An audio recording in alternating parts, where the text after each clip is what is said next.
BSP को मजबूत गठबंधन मान रहे हैं चिराग पासवान। कह रहे हैं कि बीजेपी के लिए खतरा हो सकता है अगर हमने अपनी रणनीति पर काम नहीं किया तो। वो अपना सीट देके ज़्यादा हम कुछ नहीं कहेंगे, ज़्यादा राय मशवरा ना दें। उनका आजकल ड्राफ्ट आ रहा है, हमारे चाचा दे रहे हैं, नीतीश चाचा, जो वो ड्राफ्ट करके भेजते हैं वही वो बोलते हैं। बलि का बकरा उनको बनाया जाता है, चाचा जिसके पीछे लग जाते हैं। उन्होंने आपको भी लेकर कहा कि आप भी बिहार पर ध्यान दीजिए, तो क्या मतलब दोनों? हम किस पे ध्यान देते हैं? आप उनको भाई भी कहते हैं, तो भाइयों के बीच में जुबानी जंग चल रही है। अभी कोई जंग ही नहीं चल रहा। हम तो कह रहे हैं कि थोड़ा सावधान रहिए चाचा से। हमको भी बोले थे कि आप बिहार का भविष्य हैं, उनको भी कहे होंगे तो थोड़ा सावधान रहिए।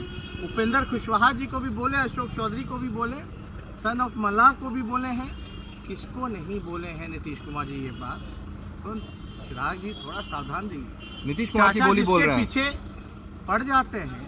आप समझिए कि वो अपने पास रह करके ही लोगों को, बीजेपी भी बोल रही है कि जब हम लोग कुछ कहते हैं तो हम लोगों के बातों पे थोड़ा विश्वास रखना चाहिए।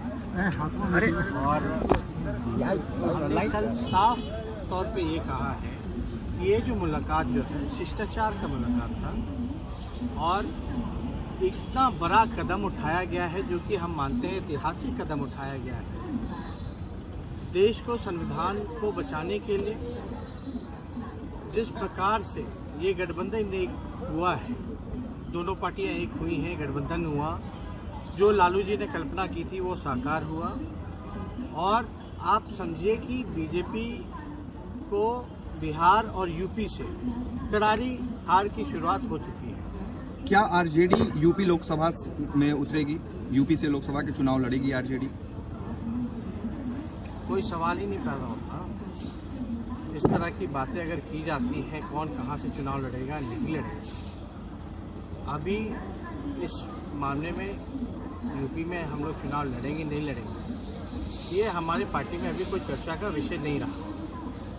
और राष्ट्र अध्यक्ष जी का भी इसमें जो है फैसला उनका होता है, जैसा उनका फैसला होगा उस हिसाब से करेंगे। लेकिन क्या आप लड़ने के इच्छुक हैं? ऐसी कोई बात नहीं है। आपकी इच्छा है? देखिए, जब हम बिहार से बाहर पैर पसारने की कि यूपी हम इसलिए गए हैं क्योंकि हमसे ज्यादा खुशी और किसको होगी। इस मुलाकात पे नहीं तेजस्वी जी, मेरा सवाल ये है कि क्या आरजेडी की आपकी इच्छा है कि आप बिहार से बाहर पैर फैलाएं? झारखंड में तो हम लोग लड़ते हैं, खासतौर पे हम आपको दो राज्यों का कह सकते हैं, बिहार और झारखंड हम लड़ेंगे। पिछले बार भी लगातार हम लोगों ने झारखंड में 2 सीटों पे लड़ा था और हम लोग वहाँ जो है मजबूती के साथ महागठबंधन जो बन रहा है, जो स्वरूप आ रहा है, उसमें हम लोग एक मजबूत साथी हैं। और बिहार में तो हम लोग जो है चुनाव, जाहिर सी बात है, तो 2 स्टेट्स में अभी हम लोगों का कंसंट्रेशन है। हम लोगों का मकसद आरजेडी कहीं चुनाव लड़े या ना लड़े, लेकिन अपने लोकतंत्र को बचाने के लिए, संविधान को बचाने के लिए, आरक्षण को बचाने के लिए, सामाजिक न्याय और धर्मनिरपेक्षता के लिए जो भी बीजेपी को हराएगा उसका सहयोग हम लोग करने का काम। चिराग पासवान ने